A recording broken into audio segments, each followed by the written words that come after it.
तिनका। ये तिनका क्या है?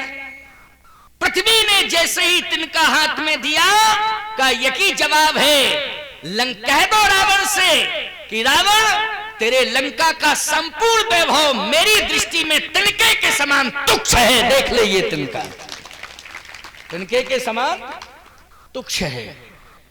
इसलिए तृणधर ओट कहती बई देही,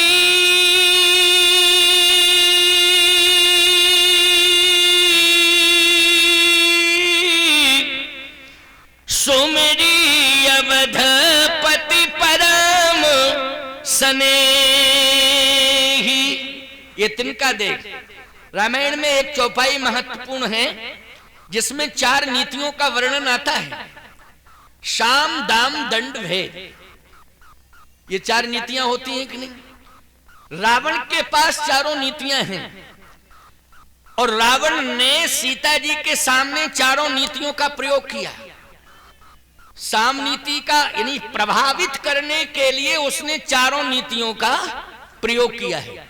एक बात सुन लो ध्यान से, ये जो 4 नीतियां होती हैं, साम दाम दंड भेद, ये नीतियां विवेक से नहीं आती हैं, ना प्रारब्ध पुरुषार्थ से मिलती हैं, ये परमात्मा की कृपा से मिलती है। समझ लेना, समझ गए हो कि नहीं? नहीं तो ऐसे ऐसे पढ़े लिखे लोगों को हमने देखा है कि जो सम्मान करना नहीं जानते और बहुत पढ़े लिखे हैं। समझ गए हो कि नहीं? ऐसा नहीं कि अंगूठा छाप है, डिग्री होल्डर्स हैं लेकिन सम्मान करना नहीं जानते हैं। और सम्मान का अर्थ ही साम नीति है। क्या है? साम नीति का अर्थ है दूसरे का सम्मान करना, यह साम नीति है। लेकिन मैंने अपने जीवन में अनुभव किया है, बहुत से लोग यहां ऐसे भी बैठे होंगे जिन्होंने ये अनुभव किया होगा कि बहुत पढ़े लिखे लोग सम्मान करना नहीं जानते। वो कहते हैं कि मैं इतना पढ़ा लिखा हूं, इनका सम्मान करूं, ये अंगूठा छाप है। अरे अंगूठा छाप है लेकिन उम्र क्या कह रही है? 80 साल का बूढ़ा है, उसे इंसान मत मानो। जैसे ही व्यक्ति बूढ़ा हो जाता है वो देवता बन जाता है प्यारे। इंसान का सम्मान नहीं, अवस्था उसे देवत्व प्रदान करती है। वो देवता बन जाता है। उसकी शिक्षा पर ध्यान मत दो, उसकी अवस्था पर ध्यान देके आस्था रखो उसके प्रति, बस इतना ही पर्याप्त है। लेकिन उनकी शिक्षा ये कहती है कि हम डिग्री होल्डर्स, पढ़े लिखे हैं, हम इतने बड़े अधिकारी हैं। ये क्या है? ये तो अंगूठा छाप है, इनको कुछ आता जाता नहीं है। बोलो भाई, इसका मतलब है कि विवेक शिक्षा तो है, शिक्षा की क्रांति में वो बहुत आगे बढ़ गए हैं, लेकिन उनके जीवन में साम नीति नहीं है, सम्मान करना वो नहीं जानते हैं, क्योंकि परमात्मा ने उनको साम नीति से दूर कर रखा है। समझ गए हो कि नहीं? और यदि बचपन से समर्पण का संस्कार मिला होता, बचपन से अभिवादन से जुड़ा होता व्यक्ति, तो याद रखो बचपन में चाहे जितना शिक्षा की क्रांति में आगे पहुंच जाता, लेकिन बचपन के वो अभिवादन के संस्कार उसके जीवन में सदा रहते। और रहते तो याद रखना, इसका मतलब है कि साम नीति बचपन से ही उसके साथ जुड़ गई होती कि नहीं? मैं एक बात कहता हूं, भगवान से यदि मांगना है तो यही मांगना कि हे प्रभु, यदि आप मेरे ऊपर प्रसन्न हैं तो 84 लाख योनियों में सबसे महत्वपूर्ण योनि मानव की होती है। यदि आप मेरे ऊपर प्रसन्न हैं और मुझे मनुष्य का जन्म दोबारा देना चाहते हैं तो संस्कारी परिवार में मुझे जन्म देना, बस मेरी यही प्रार्थना है। ये मत मांगना कि किसी वैभवशाली परिवार में जन्म देना, कि जमीन 200-400-500 एकड़ हो, बहुत बड़े बड़े ऊंची हवेलियां हो, बहुत बड़े बड़े पद वाले रहते हो। ये मत मांगना, ये मांगना कि भले उस परिवार में मोटर कार ना हो लेकिन संस्कार जरूर हो। ऐसे परिवार में हमें जन्म देना जिसमें संस्कार मुझे मिले, ये भगवान से प्रार्थना करना। संस्कार यदि बचपन से मिल जाते हैं तो मैं कहता हूं ये मोटर कारें तो आगे पीछे घूमती रहती हैं। बोलो भाई, इनकी चिंता नहीं करना। अरे मोटर कारें छोड़ो, अगर संस्कार तुम्हारे जीवन में है और संस्कार यदि अभिवादन की प्रेरणा देता है तो ऐसा संस्कार जो बचपन से अभिवादन से जोड़ता है, तो अभिवादन करते करते करते करते तुम स्वयं सरकार बना लोगे अपनी, तुम ही सरकार बन जाओगे। बोलो ऐसे ही लोग तो सरकार बनाते हैं जो विनम्र होते हैं, बोलो भाई।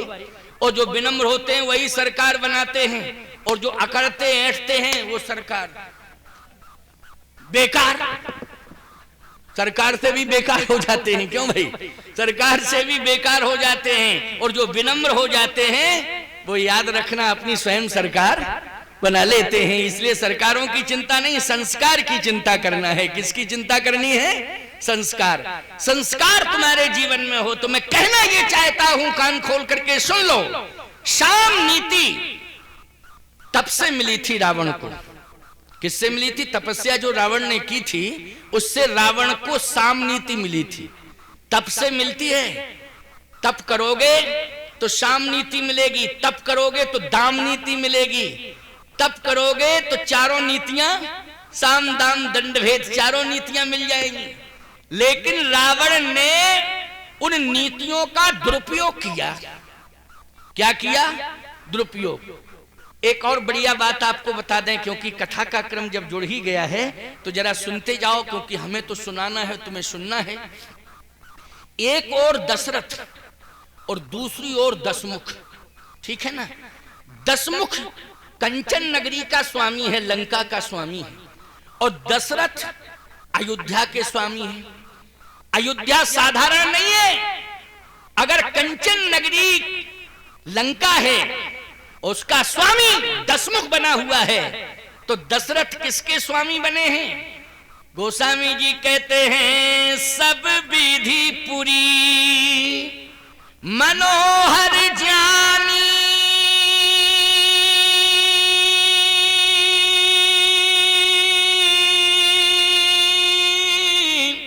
सकल सिद्धि प्रद मंगल खानी। मंगल की खदान है अयोध्या। अच्छा एक बात बताओ, लंका सोने की खदान, अयोध्या मंगल की खदान। तुम्हें सोना चाहिए कि मंगल चाहिए? जल्दी बोलो। सबने कहा हमें तो मंगल चाहिए। मंगल चाहिए कि नहीं? सोना नहीं। जिनके पास सोना आ जाता है उनकी नींद हराम हो जाती है। क्यों भाई? हो जाती कि नहीं? वो उसी को रखाने में लग जाते हैं, लग जाते कि नहीं? घर में है तो सो नहीं पा रहे हैं, और बैंक में है तो इंक्वायरी ना बैठ जाए, क्योंकि बैंक का रिकॉर्ड अब समझ में आ जाता है कि तुम क्या क्या बैंक में रखे हो। बोलो जल्दी।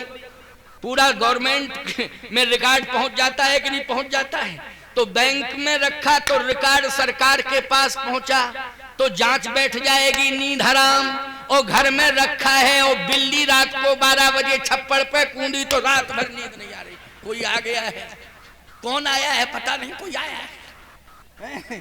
क्यों भाई? कोई आया है, क्या किया जाए? एक बात आपको बताएं कि एक आदमी 2 किलो सोना रखे था अपने घर में, 2 किलो सोना साहब। तो बड़ा परेशान रहे। लोग कहें कि तुम टेंशन में रहते हो, और कारण क्या है? तुम कमजोर भी होते जा रहे हो। बोले कुछ नहीं, वैसे ऐसे ही। लोगों को ये बता ना पावे कि 2 किलो सोना घर में रखा, नहीं तो डकैती ना गिर जाएगी। हैं? कहने नहीं, बस ऐसे ही है, वो कुछ नहीं है। क्या बतावें आपको? एक दिन चूहा गिरा छप्पड़ से, चूहा गिरा छप्पड़ से। पत्नी ने देख लिया कि चूहा है, पत्नी ने देख लिया कि चूहा है। अब वो लाठी लिए घूमे इस घर में, अरे चोर आ गया, चोर आ गया, चोर आ गया। पत्नी कहे चोर नहीं है।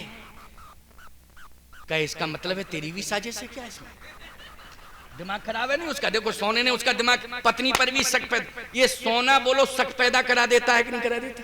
क्यों भाई? सोना यानी पत्नी भी कह रही है कि नहीं वो चोर और नहीं था, वो चूहा था, चूहा। इसका मतलब है तेरी भी साजिश है क्या? कैसे नहीं? चोर था, चोर था।